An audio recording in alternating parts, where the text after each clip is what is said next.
you will not speak during this session. Good. And at the opening. They will keep adjusting presidents, vice presidents, prime ministers until they come to other leaders like foreign ministers and others. Yeah. So that our president is speaking today and during the morning session, the room will still be full, but not as full as when President Trump will be speaking.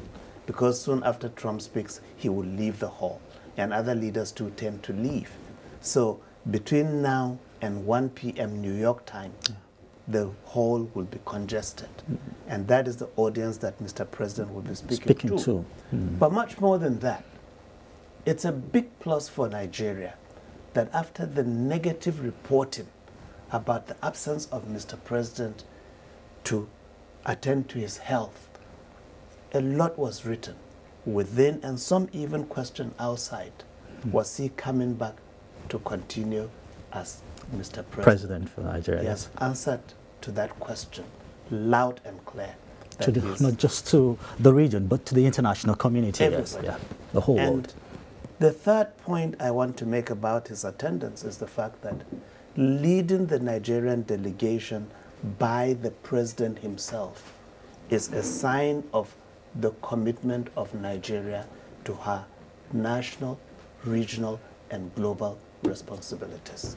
I think this is a takeaway for us. All right, then. Good. Now, with this audience that the president would be speaking to, now, what do we expect the president to be presenting to the assembly? It's hard to say, but it will be a combination drawing first from our national reality, which I talked about, meaning it will offer an opportunity for Mr. President to again articulate what his administration is trying to achieve. Second, he can draw from what is happening around what we may call a sub-region, but in Africa, we refer to West Africa as a region. At the global level, Africa as a whole is seen as a regional bloc, and that's why I'm being careful to distinguish between the sub-region and the region. Yeah. So he can draw from what is happening in ECOWAS as well as Africa as a whole and present to the world. Then thirdly, he can comment on any other topical issue, such as I expect him to mention what he did in 2016 about Palestine and the need for a two-state solution. He will reaffirm that, I hope. Secondly, he will also speak to the trend on the continent. And this is an area I hope Nigeria will rise to be an authentic voice in Africa. When it comes to governance issues, we saw a party in government for 16 years in Nigeria. And when the people of Nigeria decided that it was time for that party to go, that party accepted the result and the wishes of Nigerians and went quietly. A wind of change has blown in Nigeria. And indeed today, Nigeria is well placed to serve as an example on the continent of the benefits and dividends of democracy. Then number 4, the other thing I hope Mr. President will be able to talk about is the threat that is coming from the Korean Peninsula over the conduct and behavior of North Korea. We in Africa do not want arms. In fact, Africa has been declared a nuclear-free zone. Our preference is a nuclear-free world as a whole. Global, complete, and durable disarmament is what we're asking.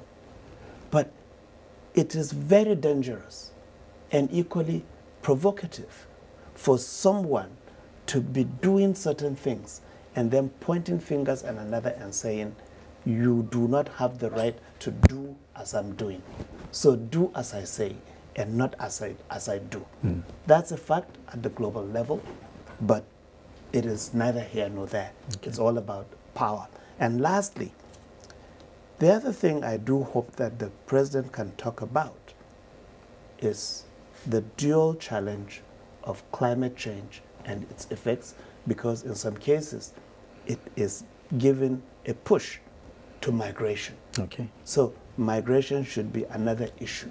So if I can summarize what I've said that I expect and I do hope Mr. President will bring to the global level is what the government is trying to achieve internally: cohesion, peace, stability, and prosperity for all. That's what we also need at the global level.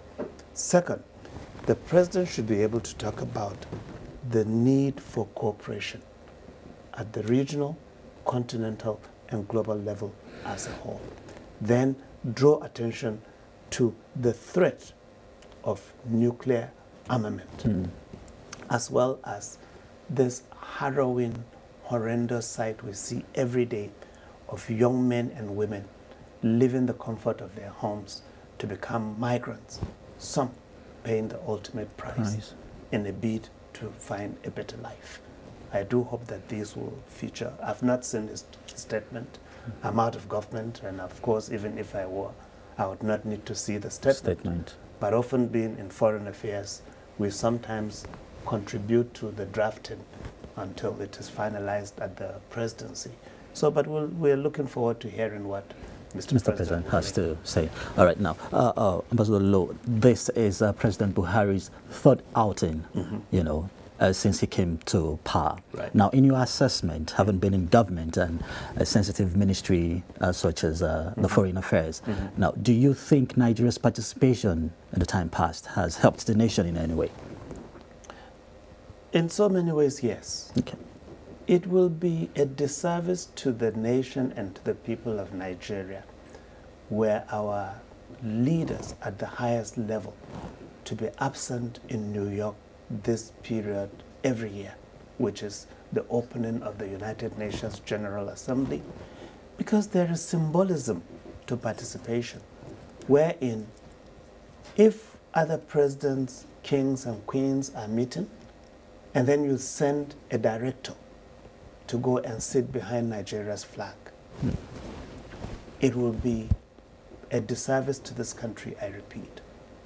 That Mr. President has found the time, despite his commitment and even the challenge to his health, to personally lead our delegation, I think is most commendable. And we encourage that for him to continue in that regard, and for whoever someday that will also be blessed to be Nigeria's leader, to keep up that tradition. Number two, the message that is delivered today in New York and subsequent by other countries will all amount to statements of policy by the leaders of the various countries. So you want to hear a policy statement from the highest authority in the land. So Mr. President has had the opportunity 3 times to give Nigeria's lead statement at the United Nations.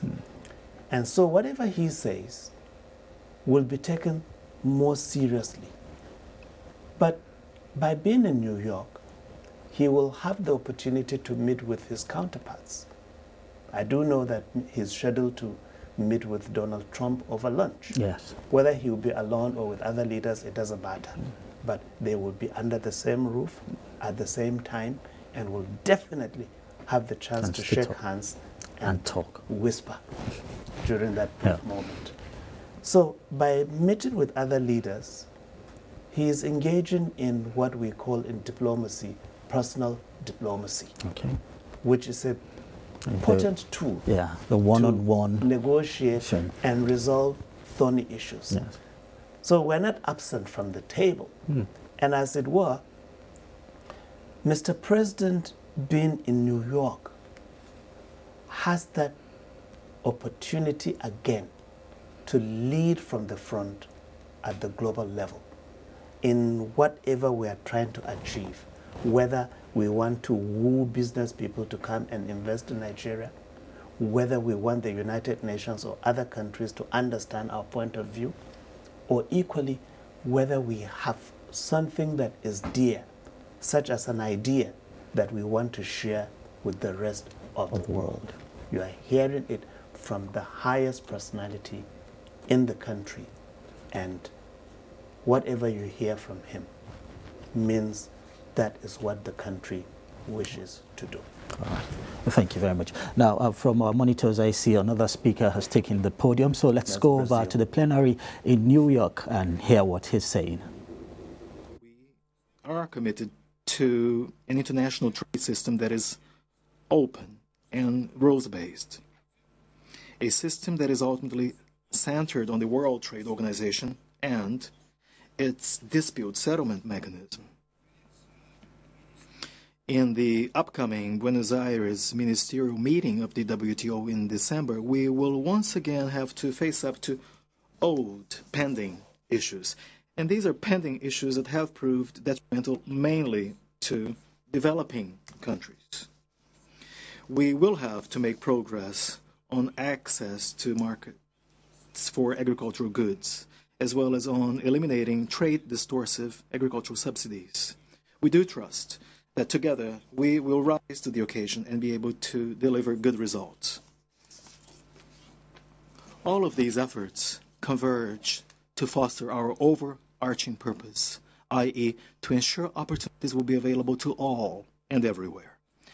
Mr. President, tomorrow I will have the honor of signing the Treaty on the Prohibition of Nuclear Weapons. Brazil was one of the countries that joined the task of drafting the treaty. It will certainly be a historical moment. We reiterate our call for nuclear powers to take on additional disarmament obligations.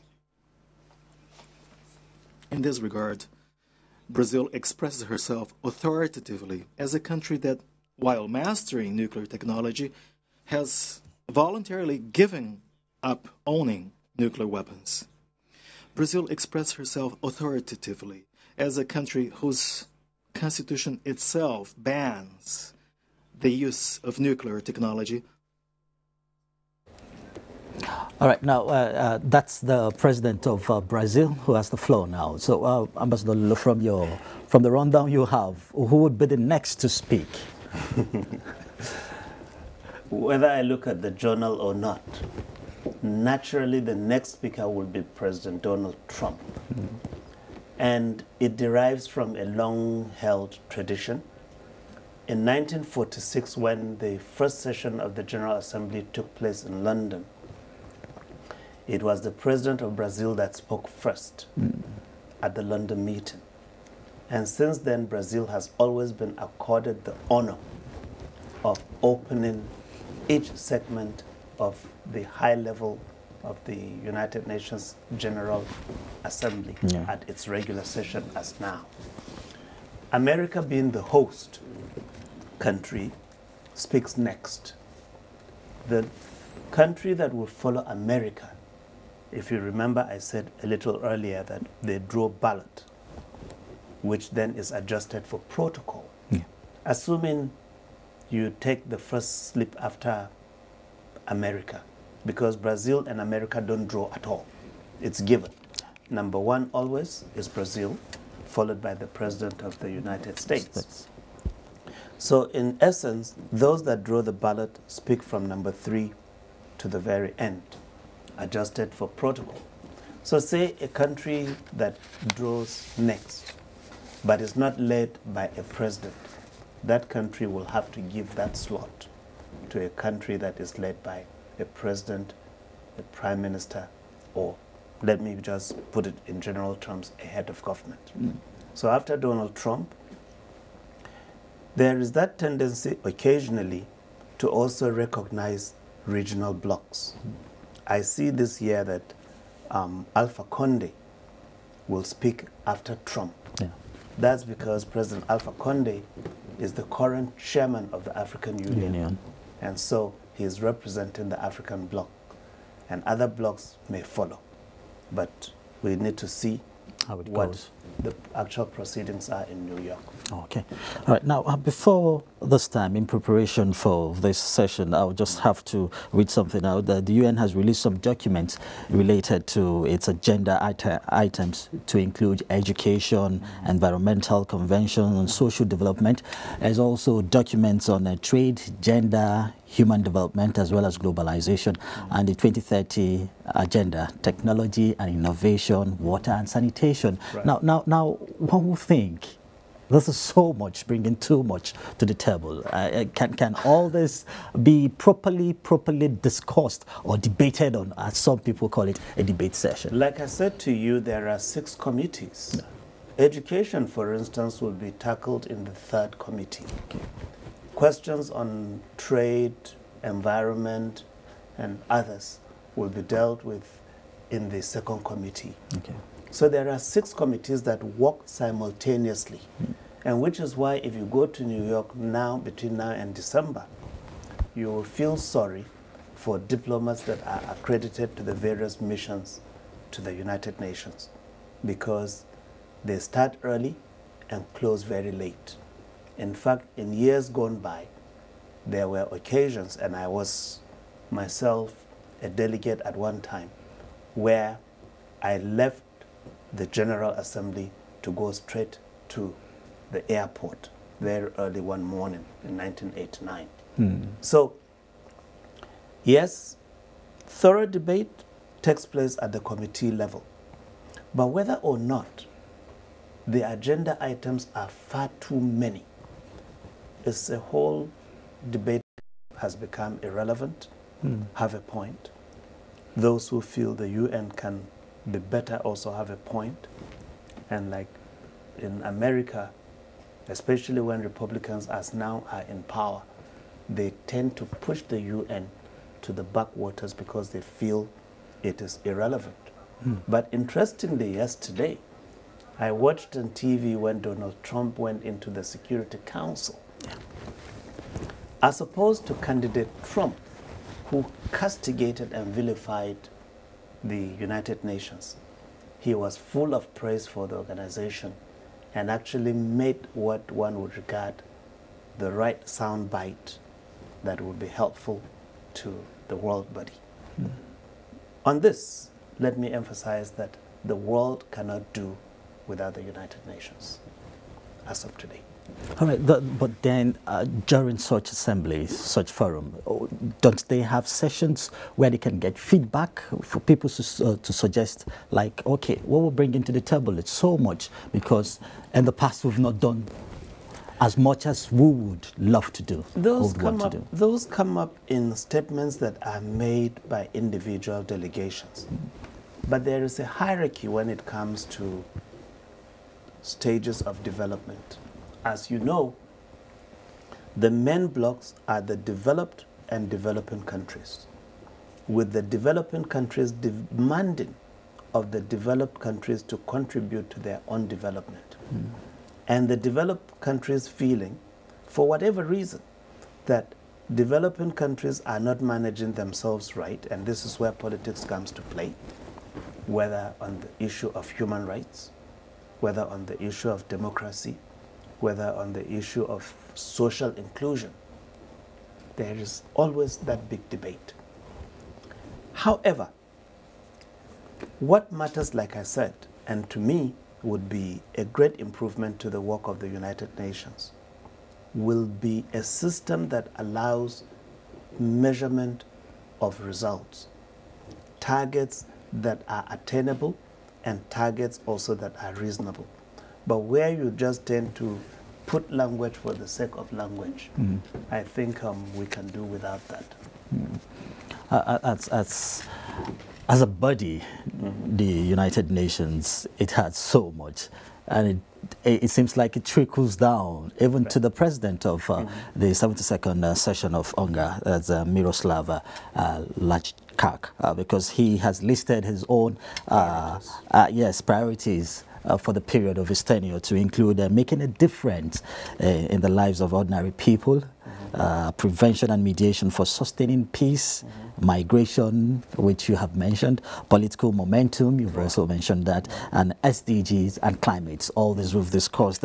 Human rights, he's going to look to it, and equality, including opportunities for genders. That's something I want us to talk about, because in Africa, many feel like, okay, well, you can see that since Beijing I think 1995 it was, that the first conference on women took place in Beijing. Yeah.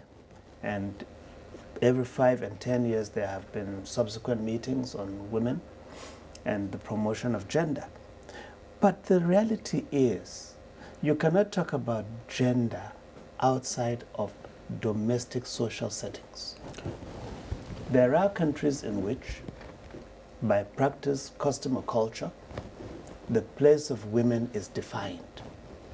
And there are others where there is no such definition, but still you do have other practices that impede. Now, when you talk of gender, I'm not seeing gender in the context of women only, but gender is in the makeup of society. Each part playing a role that is supportive of the other, okay, to the benefit of humanity. That's how I will see gender. Okay. There tends to be inequality defined by narrow interests or narrow considerations. And these impede development and deny opportunities. If you recall, the last government in Nigeria pledged to give 35% of political leadership by way now of ministerial allocations and heading of other governmental agencies to women. But in the present administration, there hasn't been an equal recommitment or focus directly. But at least in practice, there is that tendency to balance the equation now and again to give prominence to women. So yes, gender is important. But to address your question generally about the vision and the focus and priorities of the President of the General Assembly, each president brings with him or with her a set of issues that they want to highlight. It's a 12-month responsibility, after which a new president will emerge. In times past, and during the time of Kofi Annan, for instance, there was a debate and a report in 2005 tagged Enlarger Freedom.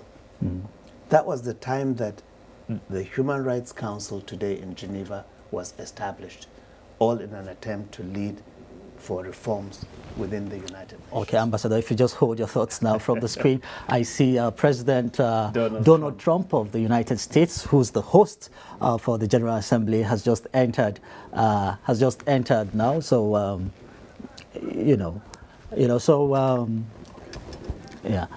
he's seated now, right. So he will be the next to speak. That's and right. Once he starts speaking, we'll grant them that audience to hear. He's going to the podium to deliver his speech. So we'll just go over to the UN General Assembly in New York to hear President Donald Trump of the United States of America speak to the General Assembly. Mr. President, world leaders, and distinguished delegates, welcome to New York.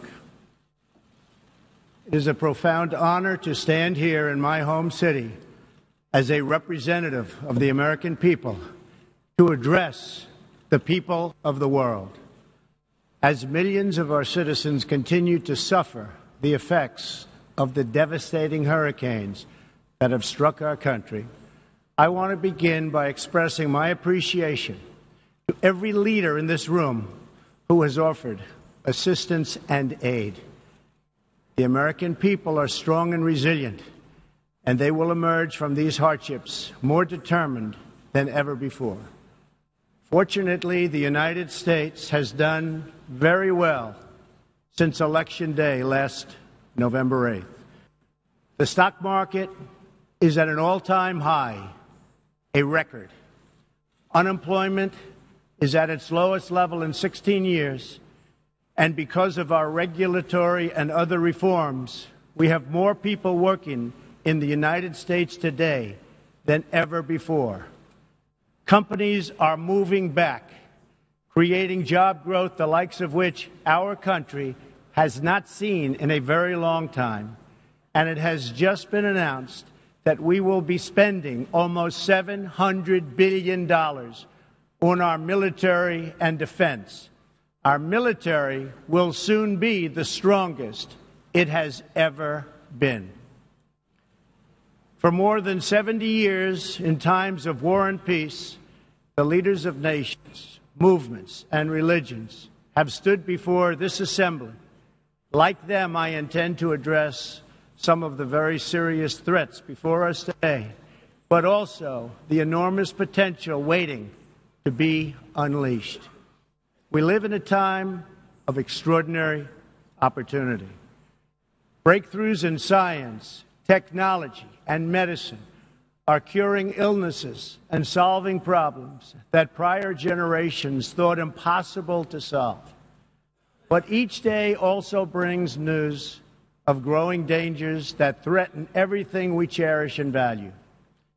Terrorists and extremists have gathered strength and spread to every region of the planet.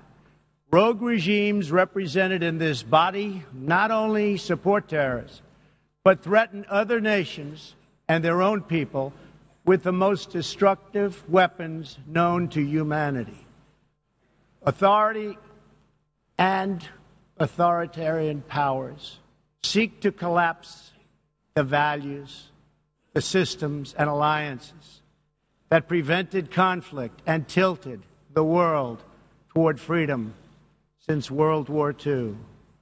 International criminal networks traffic drugs, weapons, people, forced dislocation and mass migration, threaten our borders, and new forms of aggression exploit technology to menace our citizens.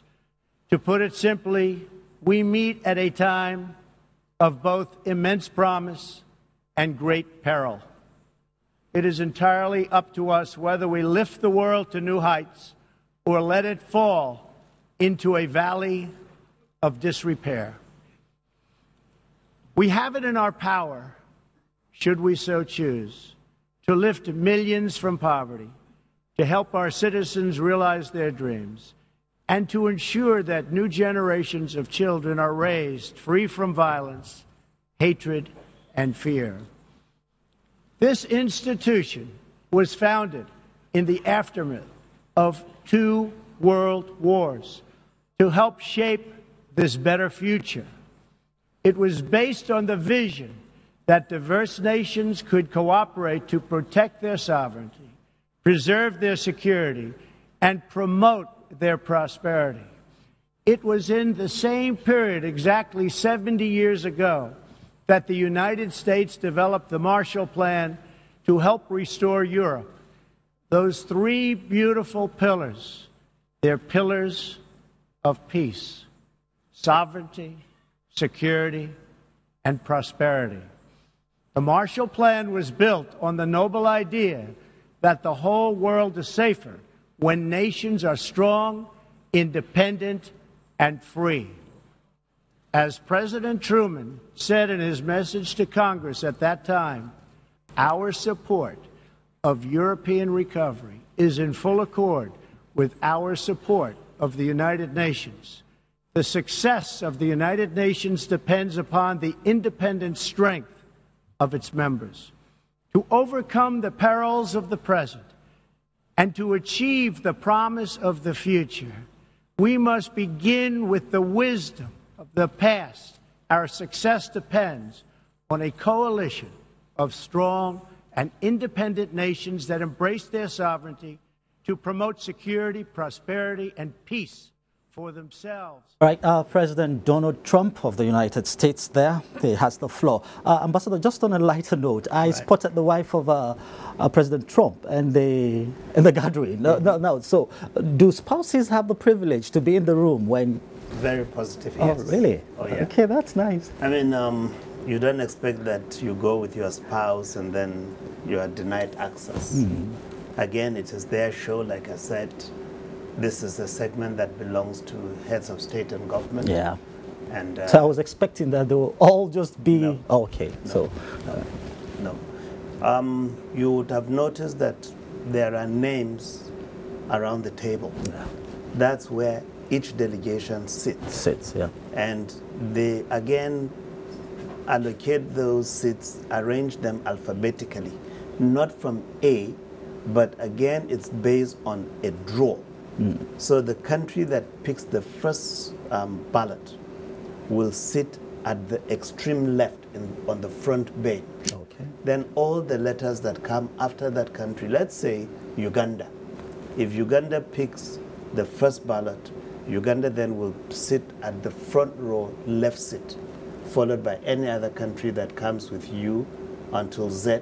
Then they follow A to the last. Like that, That's the alphabetically. arrangement. Yeah, okay. And around the table, there is sitting for a maximum of 6 people. So that means the president who goes, if the spouse is there, then foreign minister or other members of the delegation, and of course the ambassador to the United Nations, who is the host to their president, so as to advise and lead and guide around the table. And quite often during this high-level segment, many heads of government come with their spouses or partners, and they are accorded that honor to be in the audience when their spouses are speaking. And it's a 15-minute statement by allocation. Okay. But who are you to go and tell a head Stop, of state who to is stop already talking? speaking to stop So talking? Yeah. It depends on when the leaders finish. Exhausted. They will go to the back, people will shake hands with them. Either they come back to continue or They are go escorted on. out of Yes. it. All right, beautiful. Now, your description has just given me a graphical view of the sitting arrangement and how the assembly looks Right. at this moment. Right. Now, going back to President Trump's speech, he mentioned something that speakers before now Right. had not mentioned, and that's in the area of health and some other issues. I saw you taking notes. You want to share your thoughts with us? Generally, I was listening to what Donald Trump was going to open his statement with. Yeah. And I had mentioned here that outings there serve multiple purposes. Yeah. One, he is addressing the world, but he is addressing it from an American perspective. This morning, during your Good Morning Nigeria program, I think a panel was set up that also discussed the ongoing work of the General Assembly. And when he opened with America's recent experience of hurricanes in Houston and then Houston, Texas, and in Florida, Yeah. that was like reminding the world that America, that is host to the United Nations, had suffered This. human tragedy. In itself, and I believe many speakers, when they take the floor, will remember to condole the families in America that lost their loved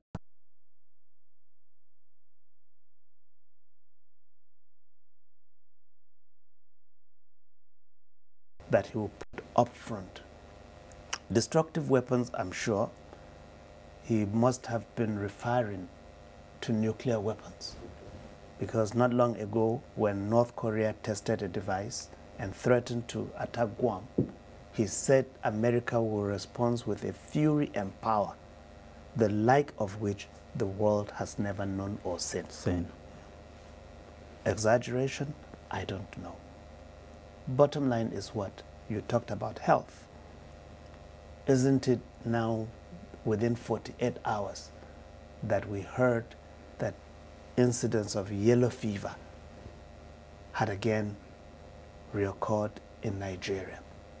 How many diseases can we cope as a nation? At a time. Yesterday it was Ebola. Today it is We've had yellow Lassa fever. We've had Lassa fever. We've had meningitis, polio, meningitis, and the rest of it.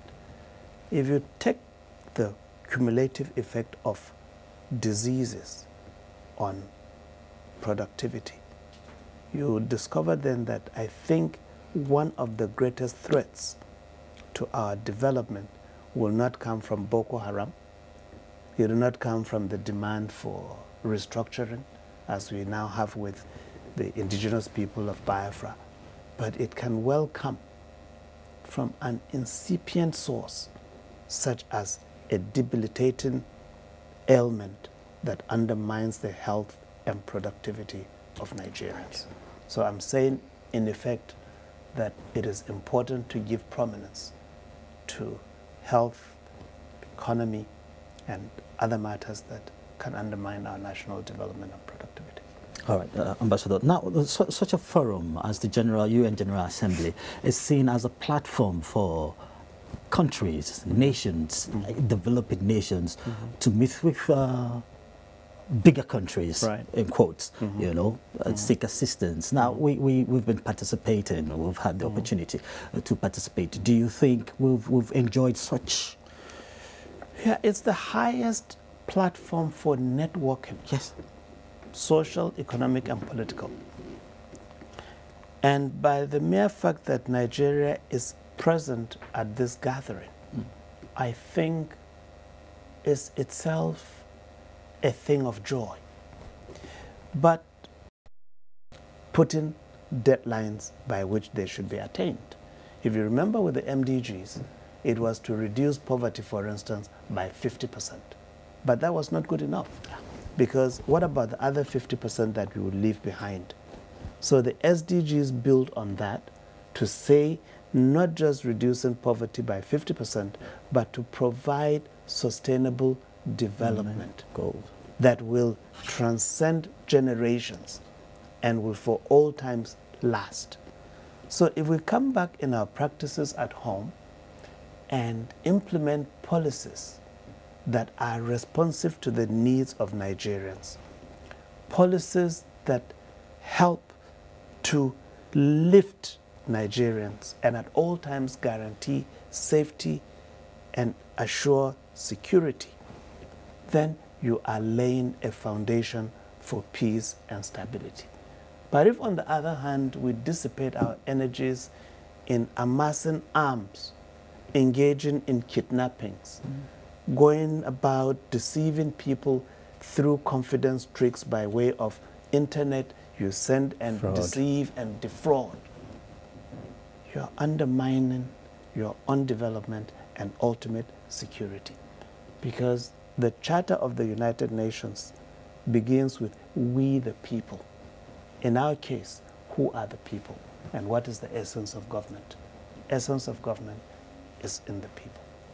Thank you, Ambassador Lulu. Now, like you rightly pointed out, when a president starts talking, who are you to ask him to stop? Now, I see on the screen President Donald Trump is still talking. So at this point, let's just go back and hear what he's saying and see if he's rounding off his speech. All right, no, we'll go back to the assembly now. Of mass murder, vowing death to America, destruction to Israel, and ruin for many leaders and nations in this room.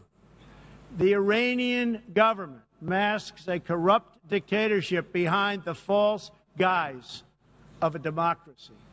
It has turned a wealthy country with a rich history and culture into an economically depleted rogue state whose chief exports are violence, bloodshed, and chaos.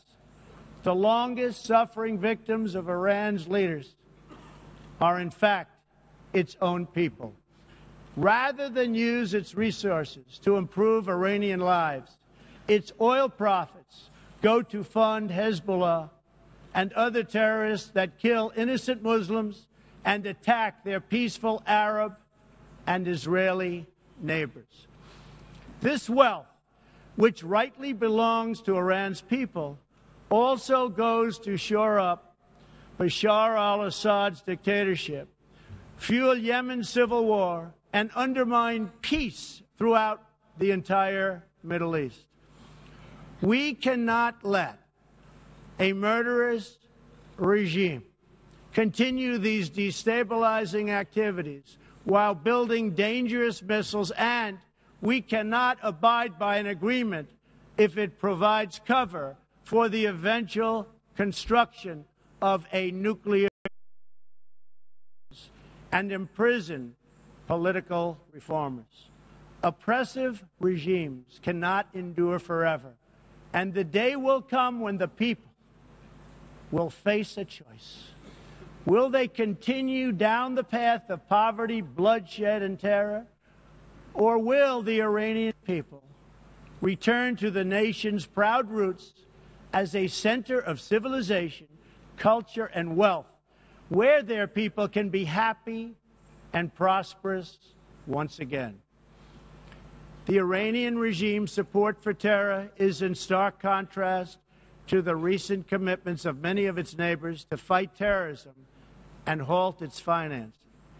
In Saudi Arabia early last year, I was greatly honored to address the leaders of more than 50 Arab and Muslim nations. We agreed that all responsible nations must work together to confront terrorists and the Islamic extremism that inspires them.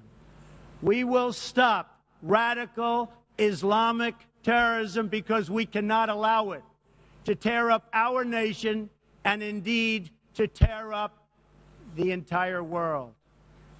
We must deny the terrorists safe haven, transit, funding, and any form of support for their vile and sinister ideology. We must drive them out of our nation. All right, President Donald Trump of the United States still talking there. Now, Ambassador, finally, President Trump was talked about security. Right. The global security challenge, and he's still talking about it. Taken aback somehow by his language when it comes to the last nuclear deal that took many years for for an agreement to be reached with Iran on Iran's nuclear program. He called and finally said Iran is a rogue state, Iran is a murderous regime, and that the United States will not allow Iran to attain its ambition of acquiring the capability to have a nuclear device. Of course, in the audience listening to President Trump is Prime Minister Netanyahu, Benjamin Netanyahu of Israel. Israel, yeah. Here, Trump is not just speaking to the UN, but Trump is speaking to his core base, which is the in the United States, which is the right wing of the Republican Party that believes in a robust relationship between the United States and Israel. Israel, yeah. But the total negation of the last agreement that the United States had with Iran. It was a six-nation configuration that led to the arms deal with Iran. Now, I trust the Iranians. When the Iranian president comes, in kind, he will give it back to Donald Trump. Because the language that they too will use, others will shudder. But it is tit for tat when it comes to the two countries at the General Assembly. But my worry really is when you bring the world as they are gathered now, and you are looking for hope, it is not in such language or rhetoric that you will find hope. And to hear the President of the United States speak in the tone and direction of Donald Trump, against what I know he will also say when it comes to North Korea, he will only be poking and adding, sort of throwing fuel to a burning fire. I look around me and I wonder, what is the direction of our world today? Where do we look? To which country and to which person as a global leader? And is there hope in the face of rising tensions of different dimensions? I do hope that at the end of the high-level debate, these questions will be answered. All right, a high-level debate indeed. Well, we all know who President Donald Trump is, you know, and well, his choice of language. Yeah. Well, it's another thing. An unusual politician, you may say. Yeah, you know. And now, but my worry now, from your analysis, Ambassador Lulu, it's what you expect, you know, or what you envisage the Iranian president will say to when he. No, definitely. When he takes the turn. Now, because we will be thinking that the assembly will be where issues are addressed and anything resolved. And now, if it is a debate where it's going to be, you know, tit for tat, you know, the way you give, you dish it to me, I dish it back to you. Right. Are we making progress? Well, that is the whole beauty and ugliness of the United Nations. Because it is a platform, and in the General Assembly, whether you are a United States of America or you are a tiny island, and I know if I mention Vanuatu, do you know there's a country called Vanuatu? For the first time. Do you know there's a country called Tuvalu? Wow. So all these are, or Nui. There's a country called Nui. Nui boasts of no more than 3,000 people. But they are equal members of the United Nations General Assembly. So this is the only platform in the world that equality finds its expression. It's equal. Where big and small, you are accorded equal voice and opportunity. Tit for tat, yes, but it will all end here when the show is over. If you remember years back, I think 2006 or thereabout it was, the late Hugo Chavez of Venezuela, at this same forum, this very podium, when he entered to address the UN, he talked of smell of sulfur soon after President Bush had spoken. Americans took that as the highest insult Very to offensive. their president. Yeah. But America did not go attacking Venezuela. So yes, it allows people to vent their anger and frustrations. Because I know when when Iran stands to speak, they are going to address the treatment of Palestinians by Israel. And they will call it inhumane and even use adjectives that I cannot afford to think of or even use right now. Right now. Will you say they are right or they are wrong? So global politics, international politics, sometimes is neither here nor there. But to the listeners, learn what you can. But please don't take away the negative and believe that that is all there is to an issue. Each president is given 15 minutes. Trump has spoken for more than 30. We don't know when he will end. So. All right. Seriously, we do not know because from his body language, it doesn't look like he's ending anytime soon. He's ending anytime soon. All right. Now, let's come back to how this General Assembly affects us. Now, I know President Buhari will, on the sidelines of this assembly, be attending some high-level meetings. No, now, just to project into the possible discussions. All of these, I know on the agenda there will be a Commonwealth meeting, whether he'll be there or not. There will also be a non-aligned movement meeting, whether he'll be there or not. There will be an African Union meeting. A good number of them have been brought to take advantage of the presence of many leaders at the same time. But you keep asking, what are we taking away from all this? We must resist the temptation of asking here and now what the results are from our participation at the United Nations. Because I think if we are realistic, we should look at these results in 3 or 4 phases: immediate, medium, and long-term basis. Yeah. If it is immediate, of course, the benefit is the President of Nigeria has led Nigeria's delegation, accompanied equally by governors, by ministers who are there, and other top-level government officials. Yeah. So We have not underrepresented ourselves. That's an immense benefit. Why? Nobody will take or question the seriousness of Nigeria as a global player. Your president, after coming barely weeks from a medical review, was strong enough to go. So you will say that this person, who not minding his own health situation, was ready to fulfill his national responsibility at the global level. That's a plus for us.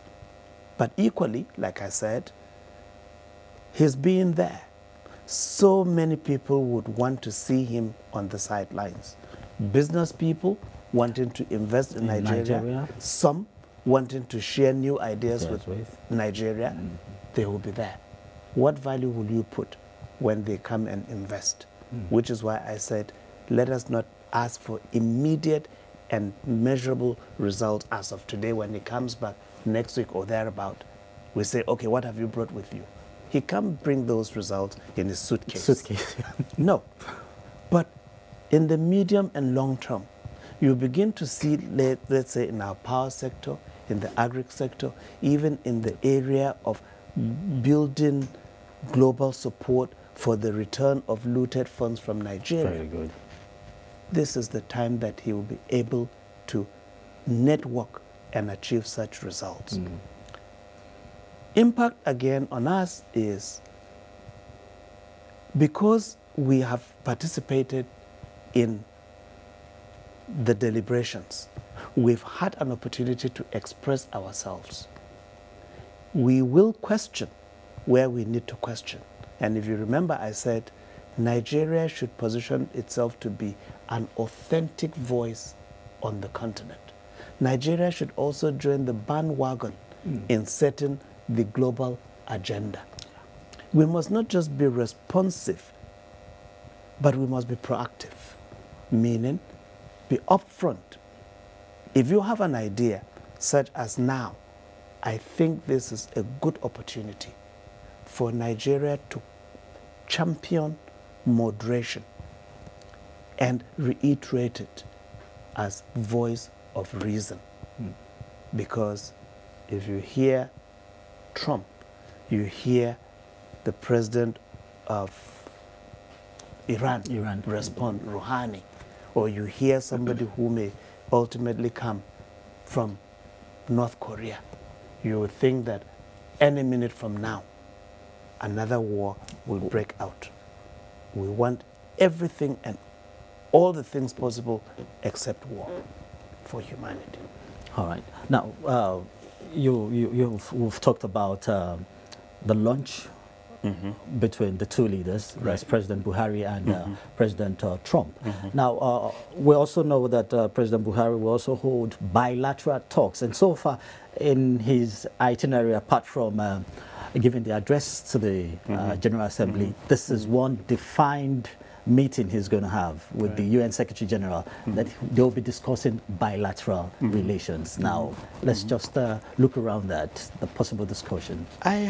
Well, before I come to any specifics, because one is not privy to the notes that have been prepared. Drawing from my time in government, I can say it authoritatively that each Nigerian leader that has attended the General Assembly from the time of President Obasanjo, 1999 to 2007, President Yar'Adua, and after him, President Jonathan, and now President Buhari. Yes. I do know for a fact that requests for bilaterals will exceed 30 at the very minimum. Okay. Individual people, other presidents, other heads of state and government wanting to meet with the Nigerian president or leader. And quite often, there are overlapping activities. You're only there for a number of days. If you are to participate in scheduled activities, you cannot have time for bilaterals. And if you have time for bilaterals, you will miss out on other scheduled activities. So it's a balancing act. You may, like now in the course of the ongoing debate, some delegations are at the back and the UN knows it, so they provide the facility for bilateral cubicles to be set up where they allocate time. You go in, have your meeting, come back to the General Assembly Hall and continue with your work.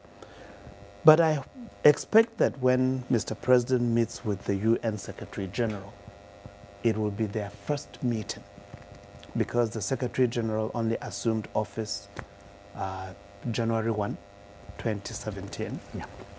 And naturally, Mr. President would like to congratulate and welcome the man to his new position. They are going to look at our internal issues, such as the support the United Nations is providing in the Northeast and elsewhere. And Mr. President too will want to invite the UN to support him and his government in pushing some agenda issues. Number one I've mentioned, or one of which rather that I've mentioned, is the recovery of looted funds from Nigeria. Yeah. I believe he will also call for greater support for democratization, not only within the continent, I mean sub-region of West Africa. You remember what we were faced with in the Gambia. But for the intervention and leadership of Mr. President, probably violence, conflict, something else would have destabilized the Gambia. Yeah. But common sense prevailed, diplomacy prevailed, and President Jammeh has become history.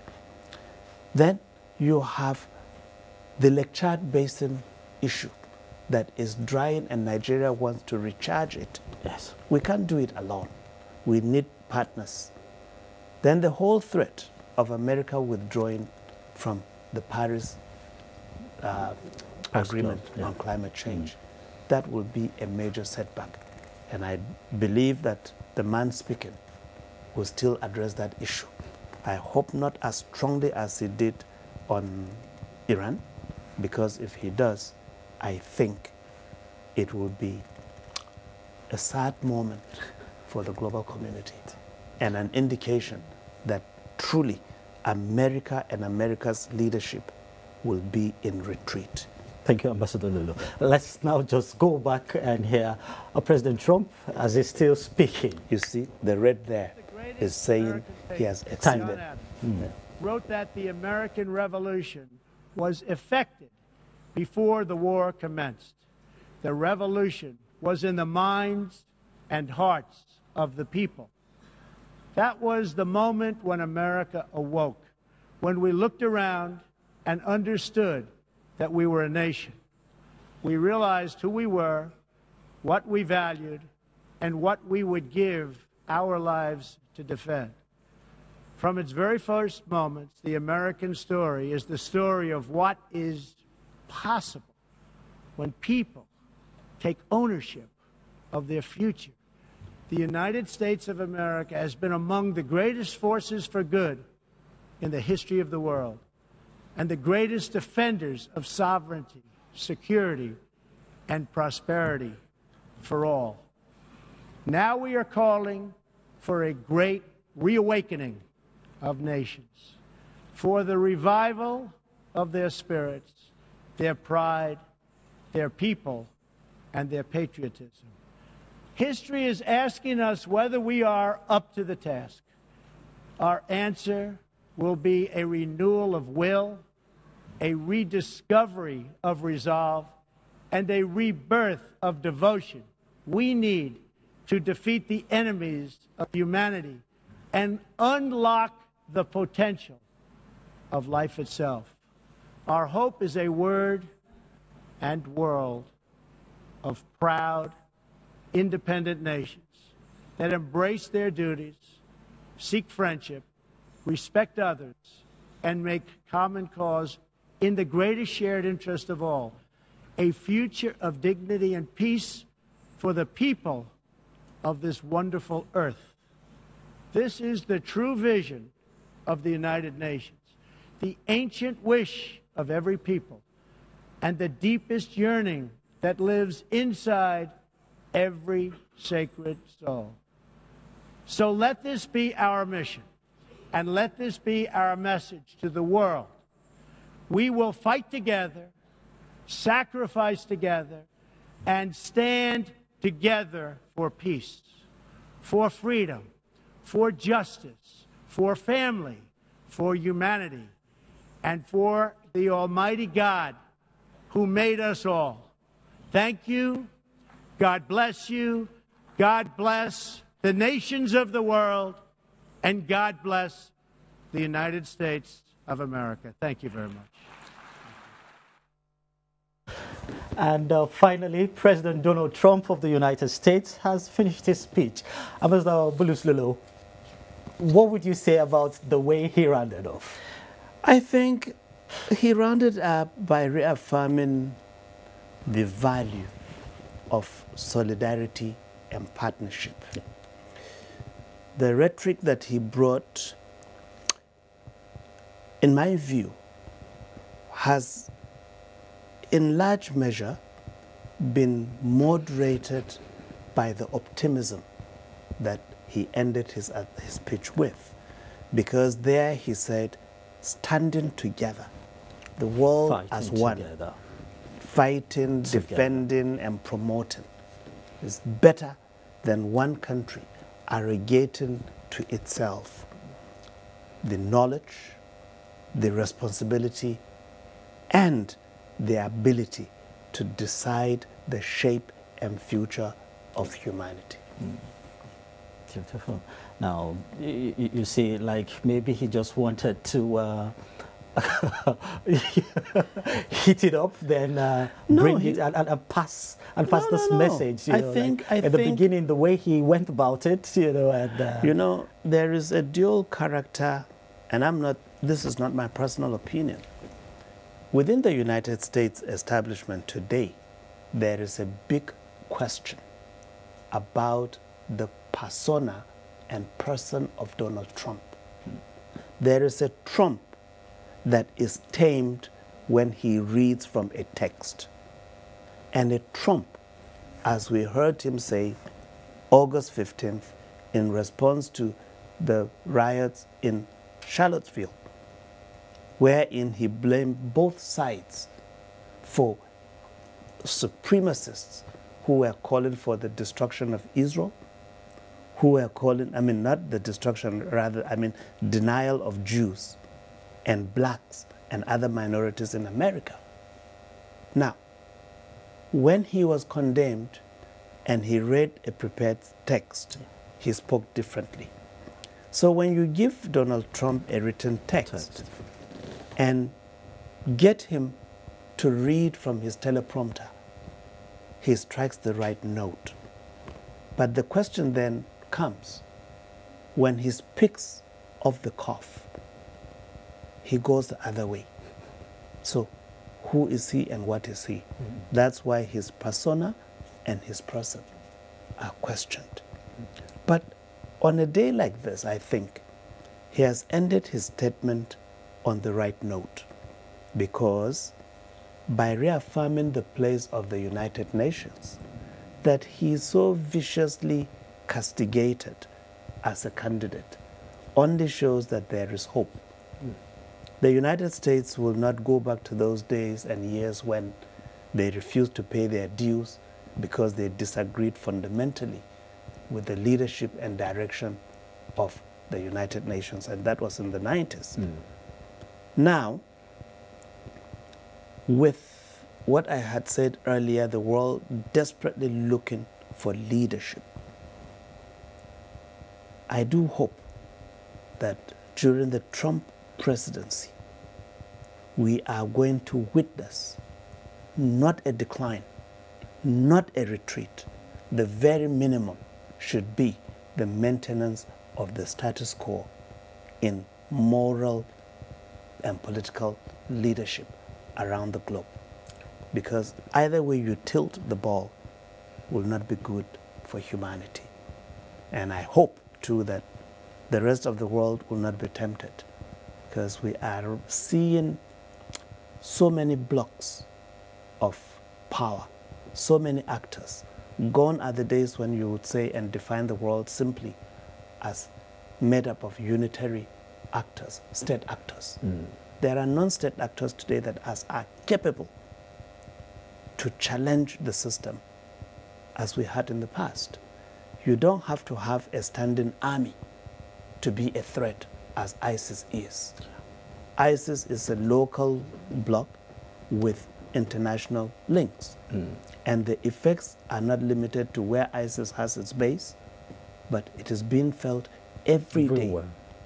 Our everyday life now is not the same as it used to be. You cannot walk and be assured that the next minute something untoward will happen. That element of fear must be removed so that we'll achieve a world that is free of want, free of fear, and assured of the right and dignity to life. Thank you. Now, with President Donald Trump, a speech now, it's getting close to us. Yeah. Now, next on cue should be the president of the AU. That's the chair of the AU. The chair of the AU. Guinea. Yes, Alpha Condé. Alpha Condé. So, yeah. while we expect to, we expect to go back and link up with our outside broadcasts all the way from New York in America, can we just look around it again in summary? What should Africa as a continent be presenting at this General Assembly? Africa will come with a long list of demands and requirements, given that we were for a long time almost a forgotten and abandoned continent, but equally the only continent that has yet gone through any major industrial or agro revolution, and therefore very needy. A continent today that boasts the highest number of refugees, highest number of ongoing conflicts, highest number of displaced persons. And so it's a list of requirements that the continent will be bringing. And it rests on the shoulders of President Alpha Condé to articulate these needs to the global community. Whether you talk of the situation in Somalia, in South Sudan, Congo DRC, and elsewhere, they are unsettling and not conducive to peace, security, and stability. Access to markets, we lack. So integration into the global economy is an issue here that should engage the minds of Africa, as well as Africa having access to markets in the world. And I cannot say what the thrust of the statement by Alpha Condé will be. Yeah. But when we listen to him, we then will say, okay, here is a man who is speaking on behalf of the continent, wanting the world to understand better what the situation in Africa is, making a case and a plea for the international community to join hands with Africa. I will be surprised if he goes a-begging to say, help us do this. No.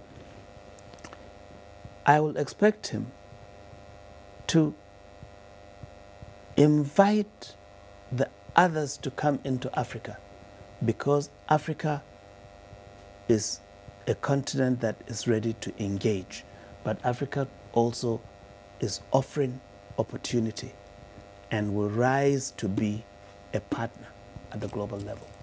All right. So at this point, let's go back and see what's happening at the Assembly. I think it's going to call on the next speaker. So let's just go back and hear what he's saying. The meeting is resumed.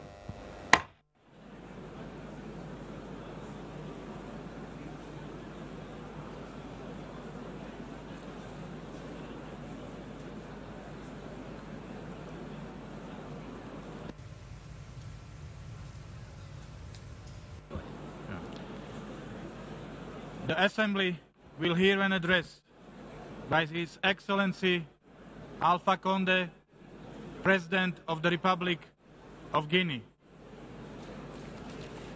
I request protocol to escort His Excellency. On behalf of the General Assembly, I have the honor to welcome to the United Nations His Excellency Alpha Conde, President of the Republic of Guinea, and to invite him to address the Assembly.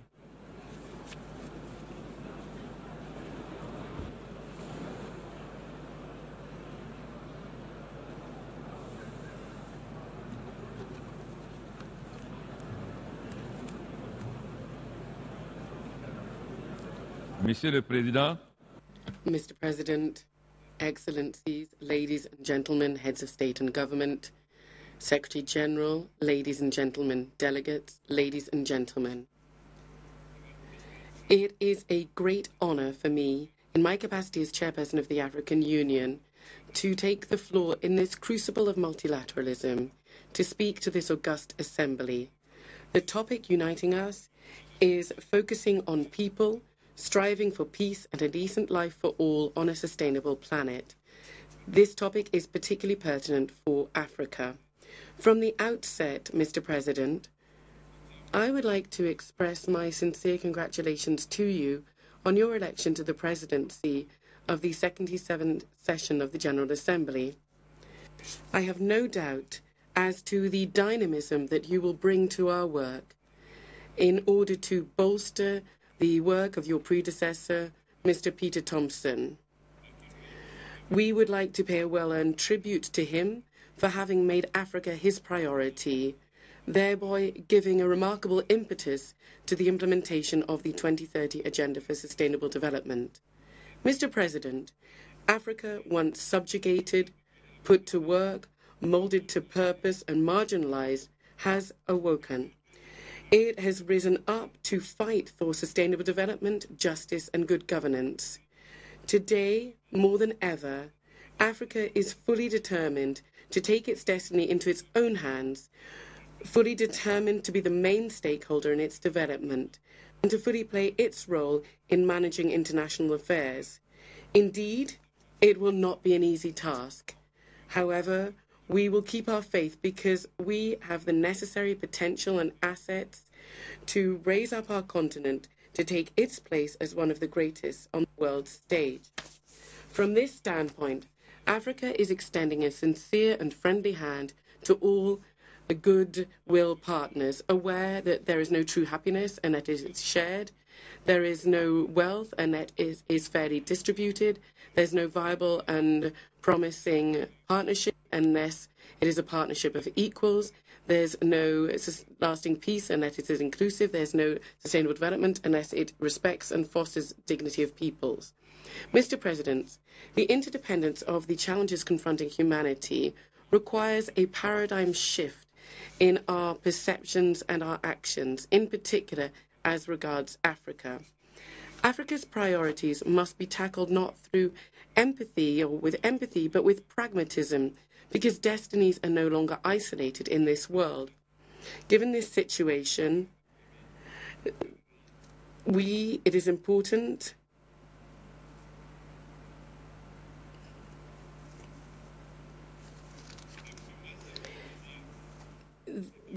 the massive flow of refugees, large-scale migration, natural disasters, and wide-scale pandemics that strike at the very heart of our collective conscience are a sad illustration of this reality. This new approach must further focus on the human beings and restoring a person's dignity if we want to eradicate poverty and achieve the 2030 Sustainable Development Goals and the 2063 African Union Agenda. The adoption of 2030 Agenda at the international level and the 2063 Agenda at the regional level constitute a significant step forwards as we fight poverty, as long as we respect our commitments. Mr. President, the fact Africa is lagging behind will not necessarily always be the case. Africa has been the most dynamic continent over the past decade. According to the IMF and World Bank forecasts, this growth will continue despite the fall in the cost of raw materials, which was decided outside of the continent. Our economies remain very dependent on these raw materials. Given this situation, we need to diversify our economies and make them more resilient through more investment in those sectors which have real potential for sustainable growth. These include agriculture, infrastructure, ICTs, and energy. The industrialization and structural transformation to which Africa is aspiring depends on our access to energy. However, it mainly depends on the continent's economic integration through the effective implementation of the Continental Free Trade Area, which is a prelude to an African common market. Africans yearn for prosperity. This yearning is energetically embraced by our young population and is being tackled head-on by African leaders. They have decided to dedicate 2017 to youth in the African Union and to proclaim 2018-2027 the African Decade for Youth Training and Employment in the technical, vocational, and entrepreneurial sectors. The African Union has resolutely undertaken to find lasting solutions to the numerous challenges confronting young people in order to make this strata of society, which represents 70% of our population, the real driving force of development in our continent. It is this which guarantees stability, security, peace, and the harmonious and sustainable development of our planet. Therefore, I cannot fail to advocate an African initiative which seeks to recruit, train, and deploy 2 million community healthcare workers throughout the whole of the continent. I would urge the international community to support this initiative, which will create decent jobs, prevent pandemics, and ensure populations' well-being. Mr. President, Africa has decided to take responsibility for itself and to speak henceforth with one voice in order to find lasting solutions to its problems. The appointment of heads of state champions means that the African Union can talk with one voice on crucial matters.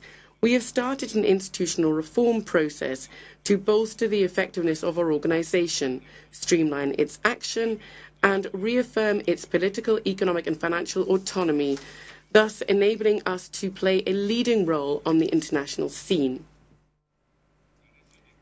The Kigali decision to impose a 0.2% levy on eligible imports to finance the African Union is part of Africa's desire to shoulder its responsibilities. Along the same lines, we're determined to eradicate hotspots in Africa by promoting dialogue and finding African solutions.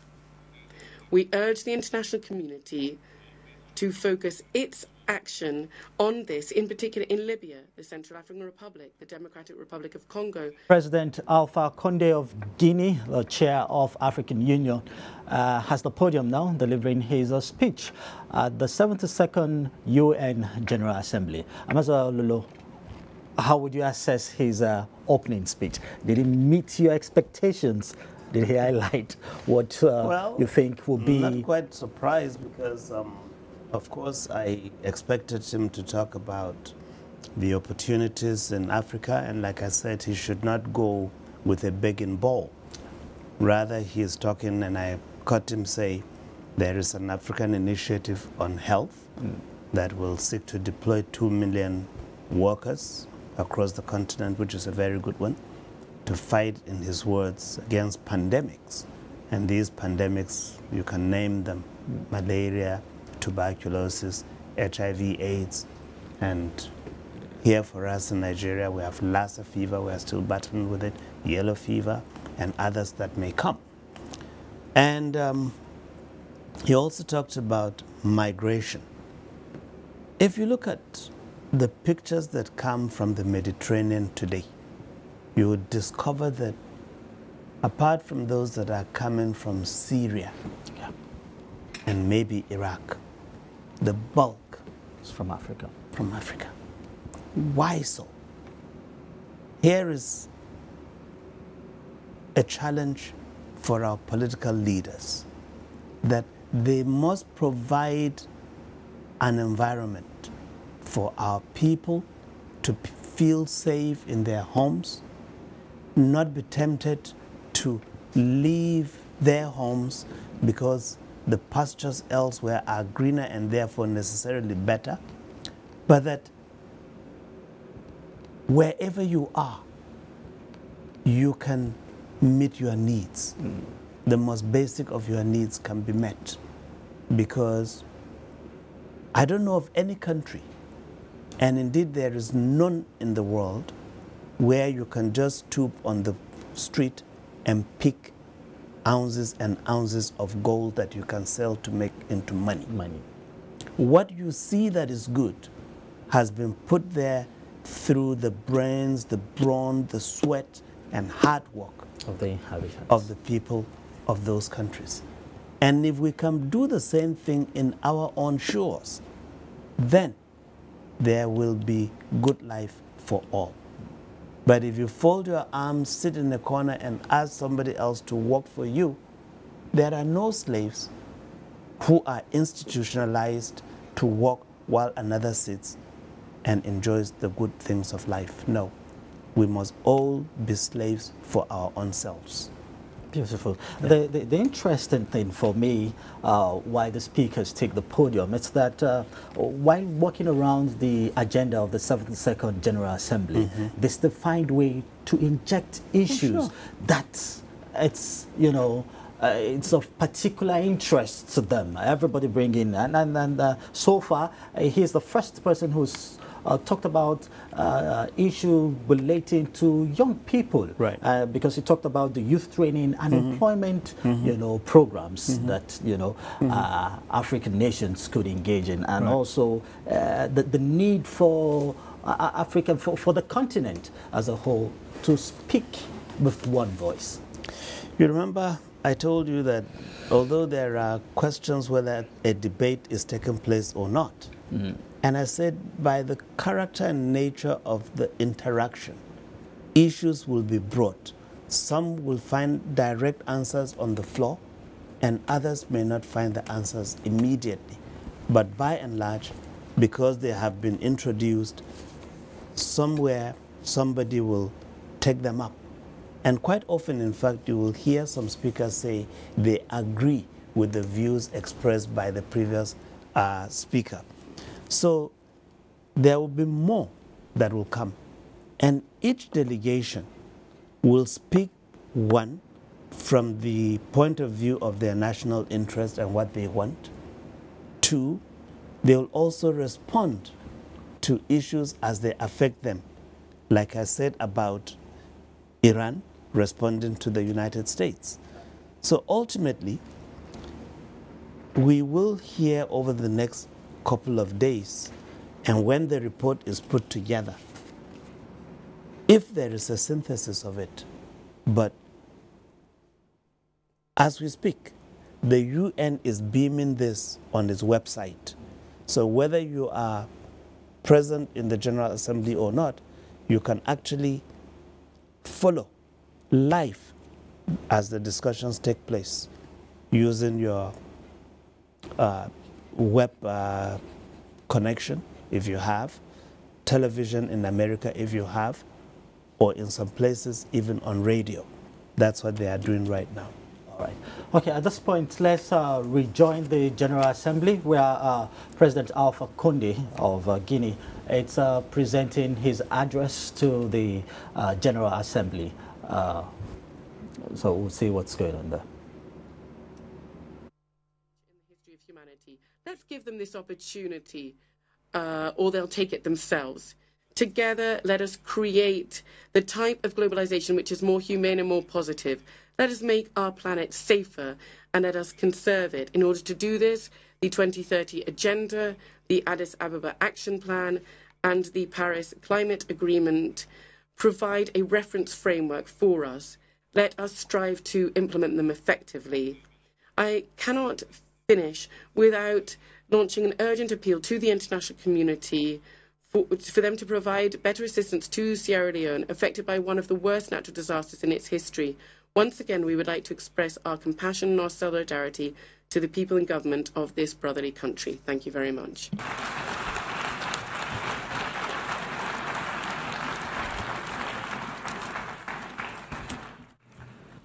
On behalf of the General Assembly, I wish to thank the President of the Republic of Guinea for the statement just made. May I request representatives to remain seated while we greet the head of state.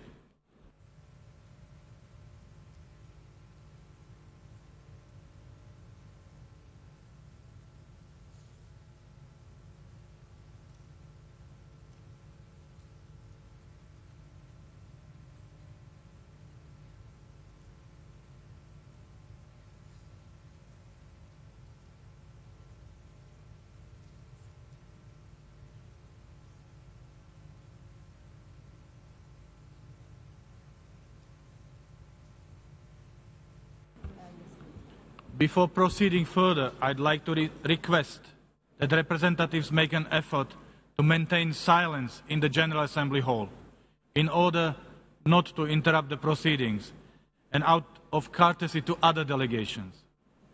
I rely on those present to cooperate in maintaining order and quiet in the hall, in keeping with the dignity and decorum expected of members of the General Assembly. The Assembly will hear an address by Her Excellency Doris Leuthard, the President of the Swiss Confederation. I request protocol to escort Her Excellency.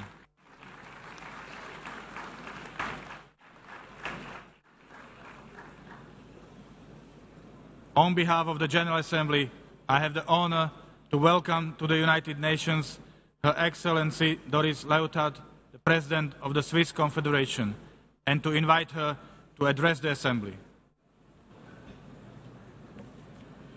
Monsieur le President of the General Assembly, Secretary General, Excellencies, ladies and gentlemen, I would like to express my sincere condolences to the government and peoples of Dominica and to those of the regions of the Caribbean suffering from the destruction caused by hurricanes. Switzerland is going to give support to the region.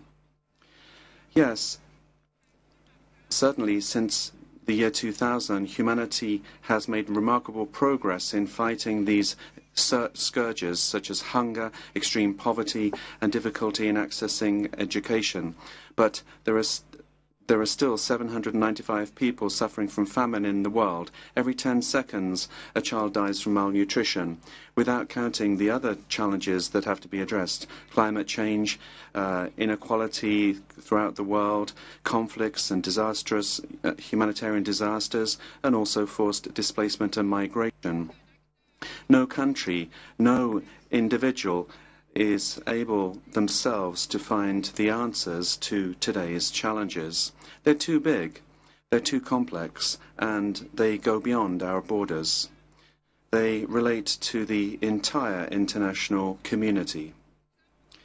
We therefore need a forum where we're able to meet together. We need a forum where we can prepare solutions and then follow up on the implementation. We need a body that has the necessary legitimacy to contribute to the implementation of these solutions on the ground. To remind you on Article 1, the purpose of the UN are to maintain international peace and security, and to that end to take effective collective measures for the prevention and renewal of threats to the peace. Collective, not one alone. Because I am a patriot and because I defend, as President of Switzerland, the interests of my country, we need a strong multilateral system. We need a strong United Nations.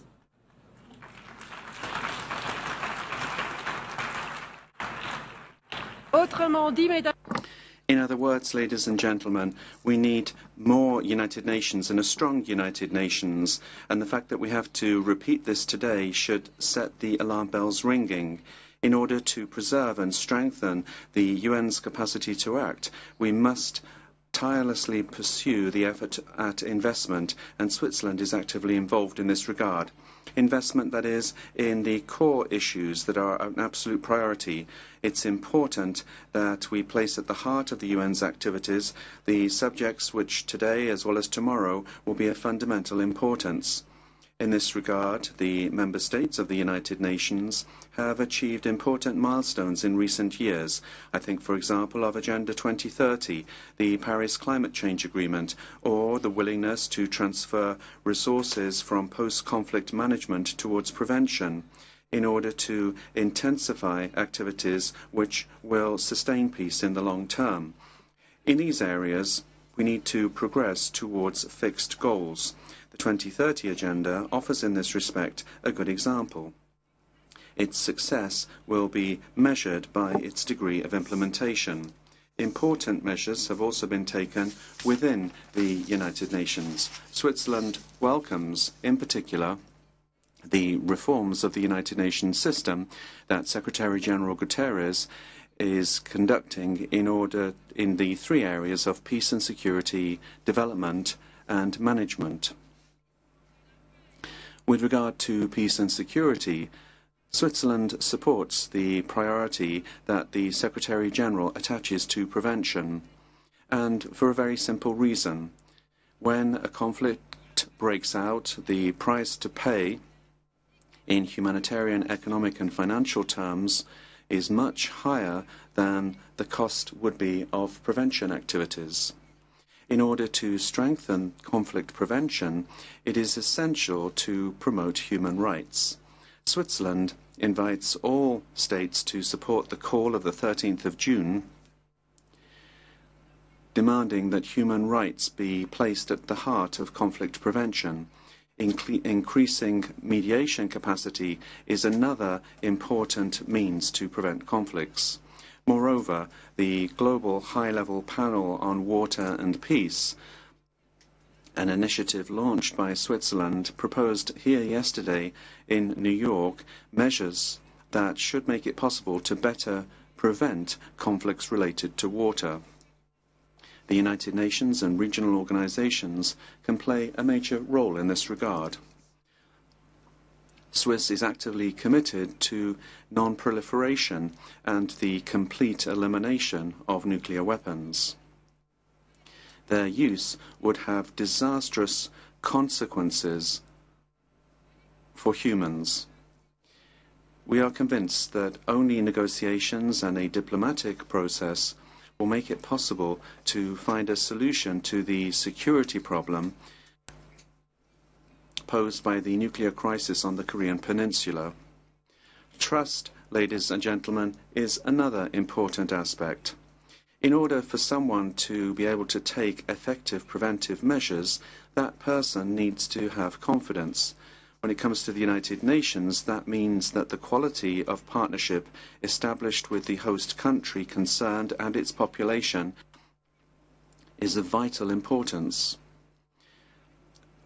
Also, sexual exploitation and abuse are things that break this bond of trust, and that is why Switzerland supports the action carried out by the Secretary-General against all forms of sexual exploitation and abuse, committed by members of United Nations staff on mission on the ground.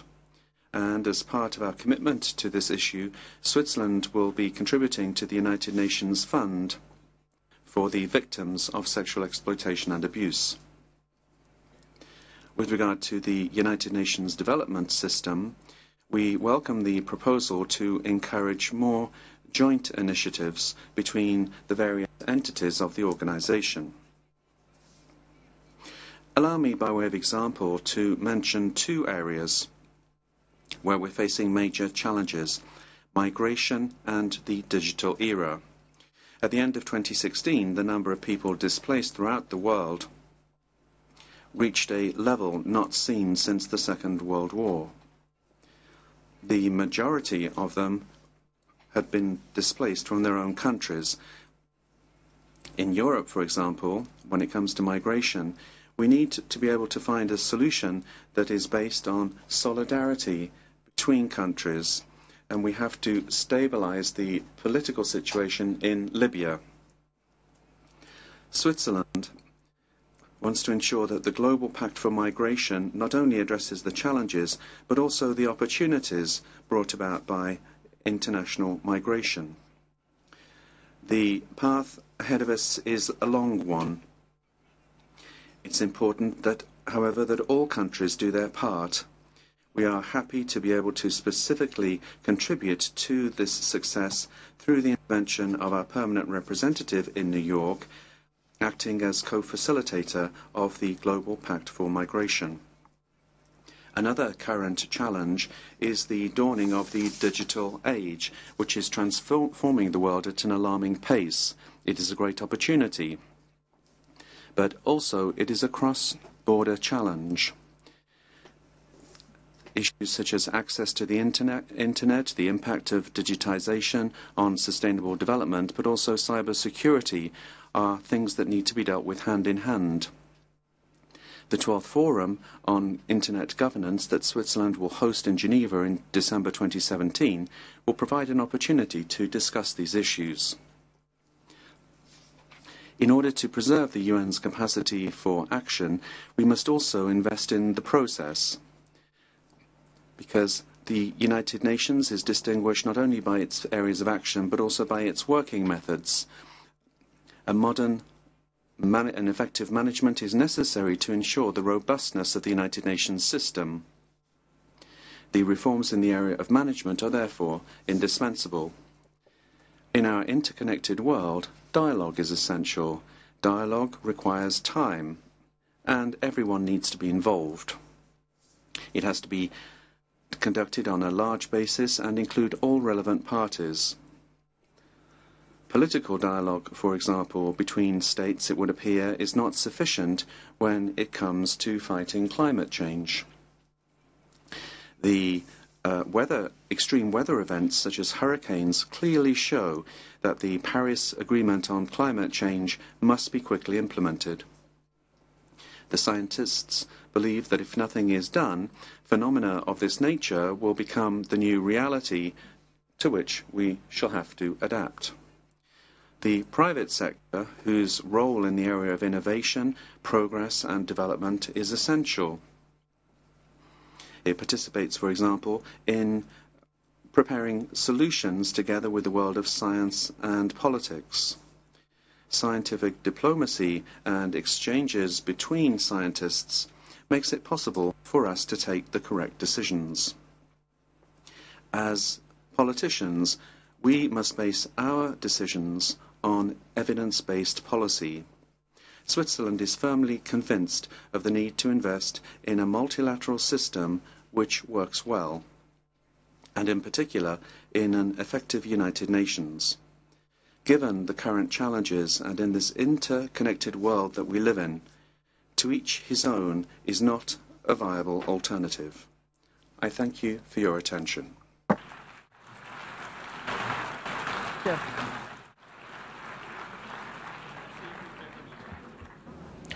All right, before we go on analyzing the statements of the last two speakers, right. Just a quick one, because at the point the last speaker broke off and spoke in English and went back to her language. So now I know during your service years as a diplomat, you worked at the UN General Assembly for 7 years. Now, is language ever a barrier? Do the translators do justice to what is read from the podium by the presidents or the speakers? Have we ever had a situation where there was a misinterpretation of their intent? Well, you will know if there has been a misinterpretation if you are fluent in all the languages that are spoken. Yeah. For me, I'm conversant and comfortable with English and French. So if I hear a text being read in French but is interpreted in English, I can tell you that that interpretation or translation is not the most appropriate. But whether it is of a radical nature, I cannot say. Of the 6 official languages that the United Nations uses equally, which are English, French, Arabic, Spanish, Chinese, and Russian, unless you are fluent in all the 6, you will be risking a lot to make a definitive pronouncement. Yeah. But from what I remember, that the best translations I heard were either from English to French or French to English, and to some extent Spanish. Okay. But Arabic, Chinese, and Russian, I can't say much. All right. Okay, now let's just go in. By the time we went back to the General Assembly, we just met President Alpha Conde rounding off. Was there anything you took away from his initial statement, which we already analyzed? And you could just go on and analyze the last statement. Let me just go to what the last speaker said. Okay, fine. Because Switzerland, as you know, is a neutral and has been a neutral country for a very long time. Switzerland is in Europe, but not a member of the EU. Okay. Because of their neutrality. And always, you will expect to hear from the Swiss delegation an emphasis on multilateralism. The president spoke about that today. They also spoke about prevention. They brought the issue of human rights. As you know, many UN organizations are headquartered in Geneva, which is in Switzerland. Yes. And of course, other issues that she brought to the fore were water management, the Korean Peninsula, sexual exploitation, migration, that she drew attention to 2 components of it. One, solidarity, but the other, political action that brings about stability. Because unless there is stability, you'll always have displacement of persons. She brought that. Then warned about the dangers of the digital era. Cybercrime is a big phenomenon today that has impact not only for politics, but for global economy and security. Okay. And of course, she talked about UN reforms. This is an area that Nigeria should be very, very interested. Of the reforms that have taken place in the UN, the list has been with regard to the Security Council. In the morning, when I talked about, and I said I watched the program, there was reference to reforms of the Security Council. This will remain a fight that we must continue to pursue and present ourselves as credible candidate, not because we are the largest nation in Africa, not because we are the most endowed economically, but because Nigeria's membership in the UN Security Council as a permanent member will confer certain privileges to us being members of the council. And deriving from that, it will then afford the opportunity for us to demonstrate our leadership. And what are you bringing? You want to bring to the rest of the world the endowment in us of innovation, the endowment of articulating on behalf of the continent a viewpoint that the rest of the world should take, and equally demonstrate that an Africa without a Nigeria in the vanguard is a continent that will not go far. But this will not come in and of itself.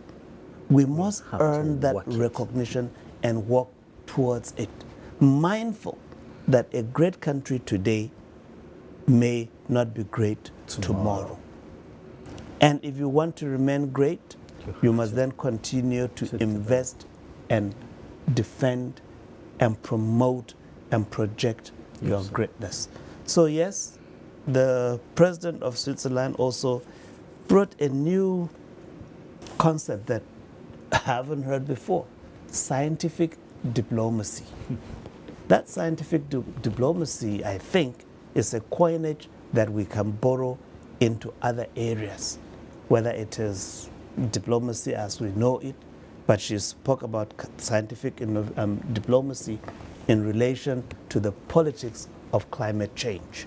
And I hope that when our president, who will be speaking after the current speaker, I am all ears to hear what he will bring to the global community. Beautiful. Now, still talking about the things the president of Switzerland brought about, she touched on the threats of a nuclear weapon when she talked about the Peninsula. scientific diplomacy. Now, I should think too that in employing that, it's also negotiations, dialogue. Sure. But when the other party, it's not open to talks, what happens? Because she also talked about trust. You know, how can this be harnessed? Global politics sometimes can be very frustrating because it is at the global level that sometimes you will actually demonstrate that might is power. Okay? What do you, and I think if you listen to the North Koreans, when you listen to the North Koreans, very often they talk about their national dignity, that they are being denied of their dignity and continuously being threatened. When did this whole spike in nuclear testing and devices happen? It was when the United States and South Korea were about to engage in their yearly military exercises. And that is saying to the North Koreans that, listen, if you don't conduct yourself well, we will deal with you. So the man is already feeling cornered and is trying to say, well, peace. They are all aware of the pains of their sovereignty being undermined by an aggressive neighbor who thinks the rules does not apply to him. So we shall be not surprised when things often go out of control and cause enormous and irreparable damage to people, to countries, and to this planet. Today, we face one of the worst threats to international peace and security in recent history. North Korea openly threatens our world with nuclear weapons. Such grave disrespect to human life cannot be tolerated. I strongly call on the North Korean regime to terminate its development of weapons of mass destruction and to return on the path of dialogue and building peace in the Korean Peninsula. We need a collective resolve in the very spirit of the Charter of the United Nations. This organization must be firm in its principles and stand for what it has been created for. Some of us have a special responsibility to do so on regional or international level. There is no room for geopolitical games or economical games at the expense of our common security. It is millions of human lives that are at stake. We live the most prosperous times in the history of the humankind.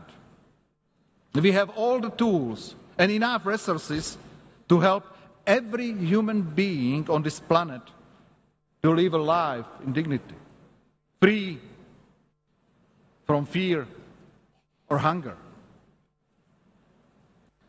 But there is one challenge which will test all the limits of our ability to lead, to act together, to adapt, to reinvent our societies and the way we live our lives. We are beginning to see and feel the sinister consequences of our actions on the environment.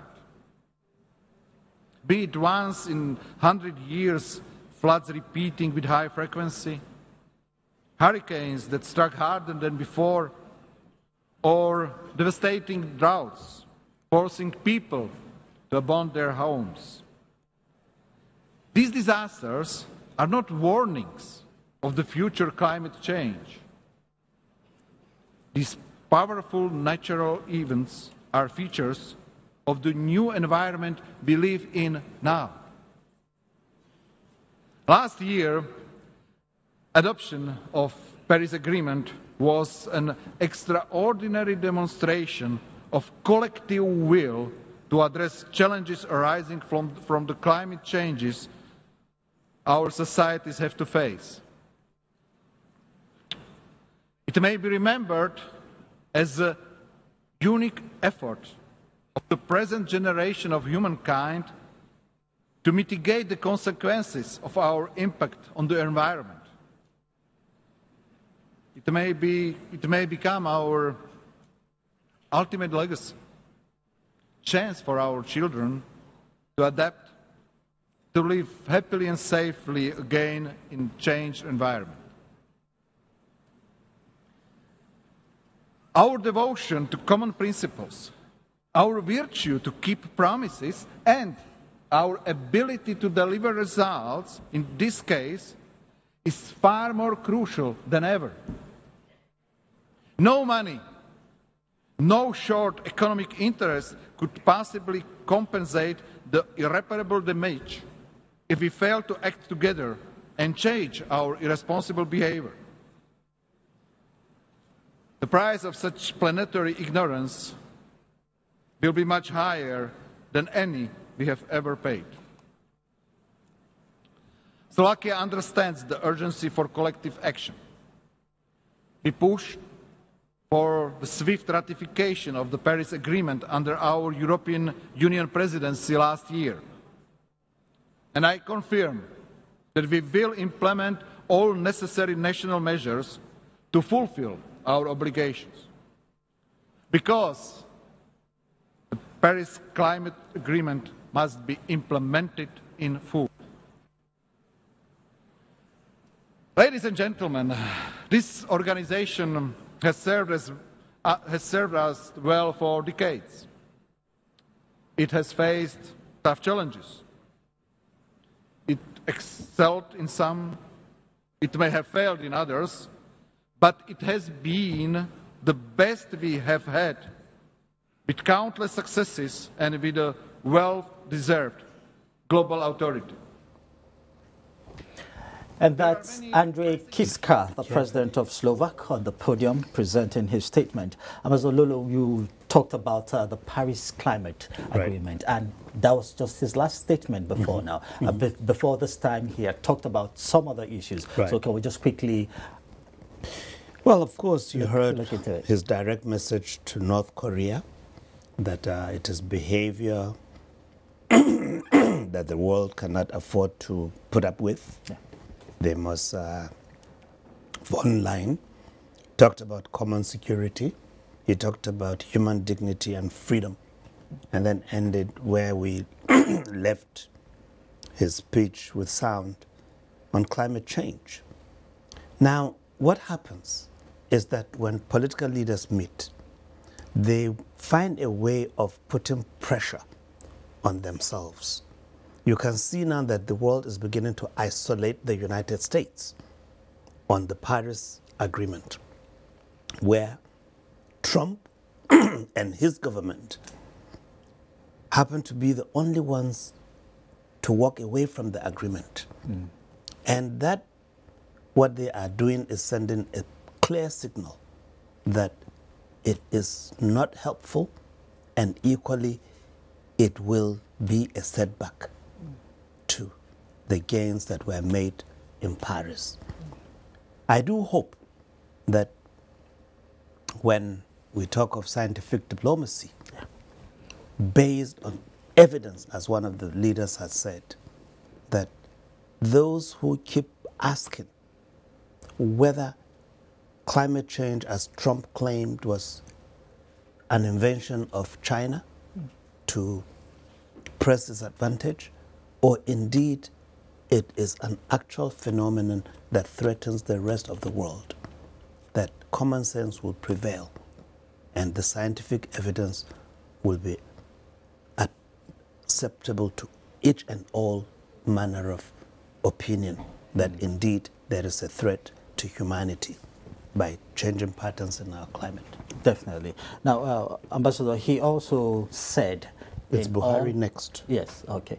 That in all, it's not a time for geopolitical or economic games. Right.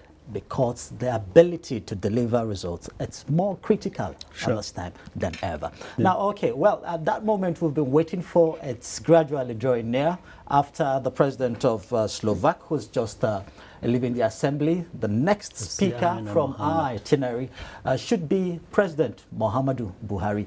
And just while we await his arrival in the hall, Ambassador Lulu, I know you had you have talked about the expectations. The Assembly will hear an address from by His Excellency Muhammadu Buhari, President of the Federal Republic of Nigeria. I request protocol to escort His Excellency.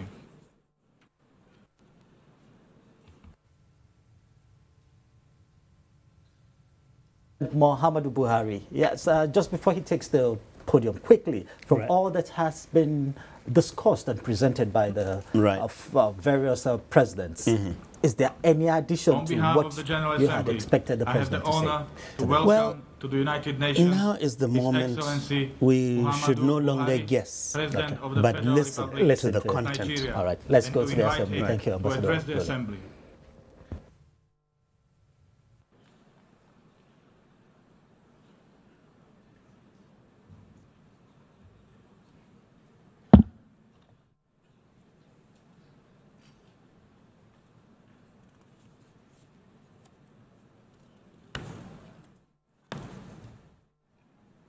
Mr. President, fellow heads of state and government, Mr. Secretary General, distinguished delegates, ladies and gentlemen, on behalf of my country, Nigeria, I congratulate you, Mr. President, on your election, and Mr. Guterres on his first General Assembly outing as our Secretary General. I assure you both of my country's solidarity and cooperation. You will indeed need the cooperation of all member states as we are meeting during extraordinary, troubled, and dangerous times. Let me also thank former Secretary General Mr. Ban Ki-moon for his service to the United Nations and wish him peaceful retirement. Mr. President, the previous year has witnessed many far-reaching developments.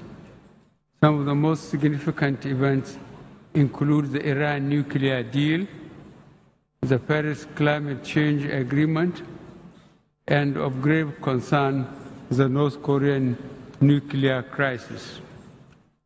Mr. President, I must also commend the United Nations' role in helping to settle thousands of innocent civilians caught in the conflicts in Syria, Iraq, and Afghanistan.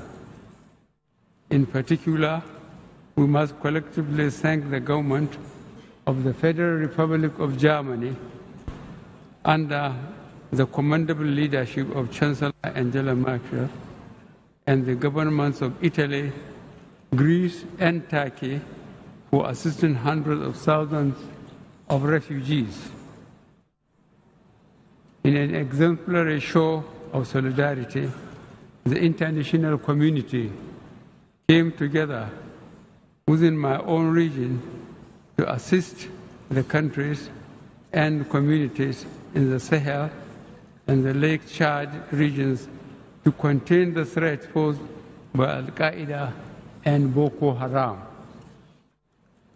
We thank the Security Council for visiting the countries of Lake Chad Basin to assess the security situation and humanitarian needs, and for pledging assistance to rebuild lives and livelihoods. Indeed, in Nigeria, we are providing relief and humanitarian assistance to millions in internally displaced camps and those afflicted by terrorism, drought, floods, and other natural disasters.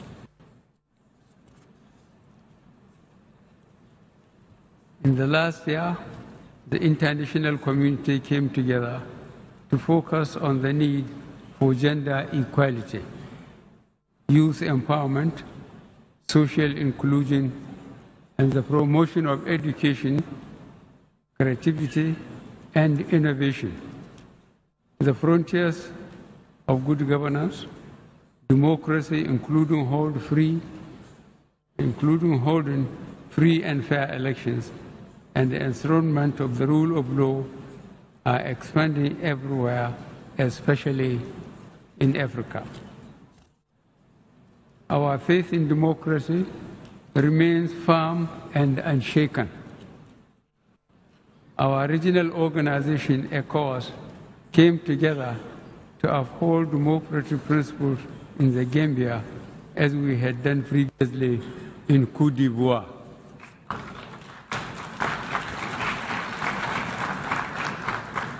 Through our individual national efforts, state institutions are being strengthened to promote accountability and to combat corruption and asset recovery.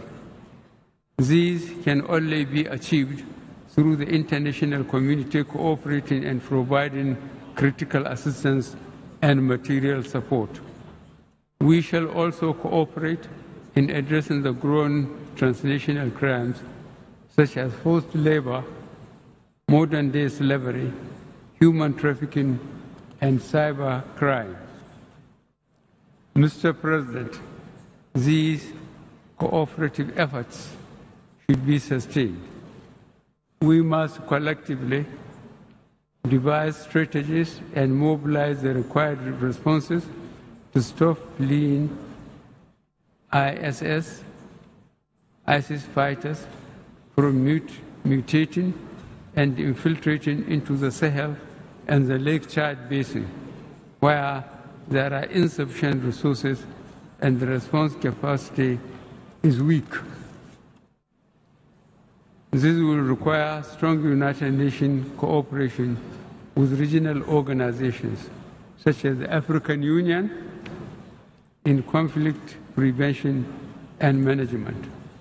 The United Nations should continue to take primary leadership of the maintenance of international peace and security by providing in a predictable and sustainable manner adequate funding and other enablers to regional initiatives and peacekeeping operations authorized by the Security Council. Mr. President, new conflicts should not make us lose focus on ongoing unresolved old conflicts. For example, several United Nations Security Council resolutions from 1967 on the Middle East crisis remain unimplemented. Meanwhile, the suffering of the Palestinian people and the blockade of Gaza continue. Additionally, we are now confronted by the desperate human rights and humanitarian situation in Yemen, and most tragically in the Rakhine state of Yemen. The Yemen crisis is very reminiscent of what happened in Bosnia in 1995 and in Rwanda in 1994. The international community cannot remain silent and not condemn the horrendous suffering caused by what, from all indications, is a state-backed program of brutal depopulation of the Rohingya inhabited areas in Myanmar on the basis of ethnicity and religion. We fully endorse the call by the Secretary General on the government of the Myanmar to order or halt the ongoing ethnic cleansing and ensure the safe return of the displaced Rohingya to their homes in safety and dignity. In all these crises, the primary victims are the people, the most vulnerable being women and children. That is why the theme of this session, focusing on people striving for peace and decent life for all on a sustainable planet, is most opposite. While the international community grapples to resolve these conflicts, we must be mindful and focused on the widening inequalities within societies and the gap between the rich and the poor nations. These inequalities and gaps are part of the underlying roots of competition for resources, frustration, and anger leading to spiraling instability. The most pressing threat to international peace and security today is the accelerated nuclear weapons development program by North Korea. Since the Cuban Missile Crisis of 1962, we have never come so close to the threat of nuclear war as we have now. Mr. President, Nigeria proposes a strong United Nations delegation to urgently engage the North Korean leader. The delegation, led by the Security Council, should include members from all the regions. The crisis in the Korean Peninsula underscores the urgency for all member states, guided by the spirit of enthroning a safer and more peaceful world, to ratify without delay the treaty prohibiting nuclear weapons, which will be open for signature here tomorrow. Mr. President, I end my remarks by reiterating Nigeria's abiding commitment to the foundational principles and goals of the United Nations. Since our admission as a member state in 1960, we have always participated in all efforts to bring about global peace, security, and development. Nigeria will continue to support the United Nations in all its efforts, including the attainment of the 2030 Agenda for Sustainable Development. I thank you.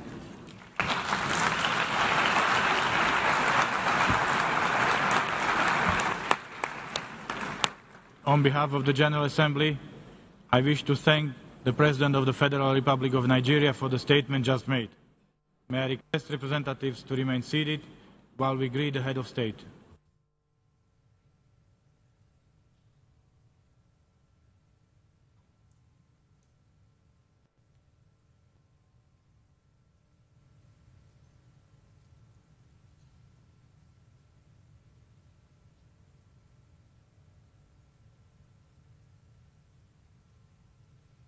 I think one thing you must, whether you like President Buhari or not, is to give to him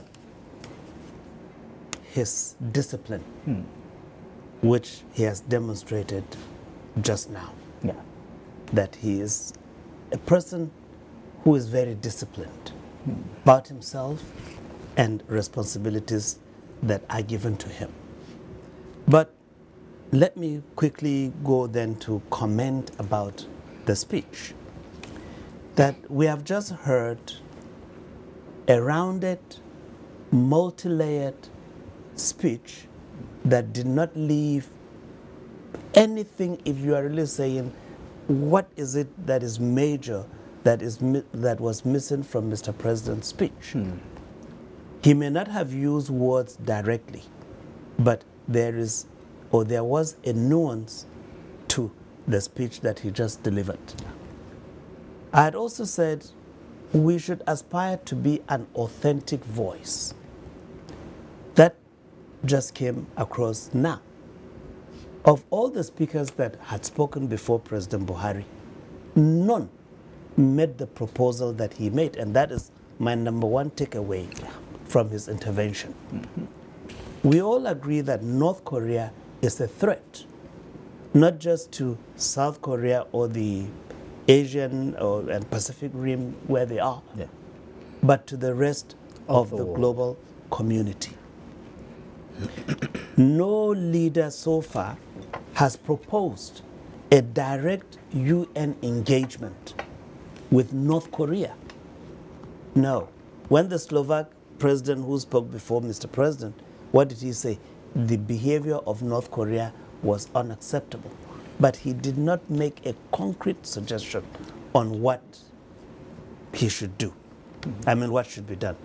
But the president said a strong UN delegation to be led by the Security Council, but with membership from each of the regions of the world, meaning Africa, Europe, Asia, America, South America, together, to be members of that delegation in order to engage with North Korea. Such a delegation will be going for negotiation. They are not holding a stick in their hand. But if they go with the leadership of the Security Council, it means that when the Security Council comes back, they can pass a resolution which will be binding on all member states because of the primary responsibility of the Council. And I heard him too when he talked about our firm belief and commitment to democracy. That's a currency that Nigeria can promote, I had said, on the continent. Of course, other things that Mr. President talked about, I do hope before we round up this program, we can take them individually. But I just thought that in my opening remarks, I should comment on the content of Mr. President's speech. Yes, you could have brought more since you had time to spare, but he delivered at 11 minutes, and I think we're happy about that. Ambassador Bulus Lolo, well, thank you very much for coming on the special live broadcast of proceedings at the 72nd United Nations General Assembly. Thank you. All the way from New York in the United States of America. Like you said, the president delivered a well-rounded speech. And for me, it's not just about Africa or Nigeria, but a global approach. I want to thank you for your time. Thanks for sharing your time with us. I am Isaac Nkuma, and my guest in the studio has been Ambassador Bulus Lolo, former Permanent Secretary, Ministry of Foreign Affairs. Thank you for watching. Good evening. Thank you.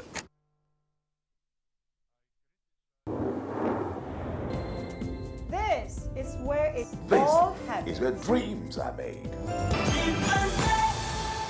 You know, another thing that bothers me with makeup is the cost. You know?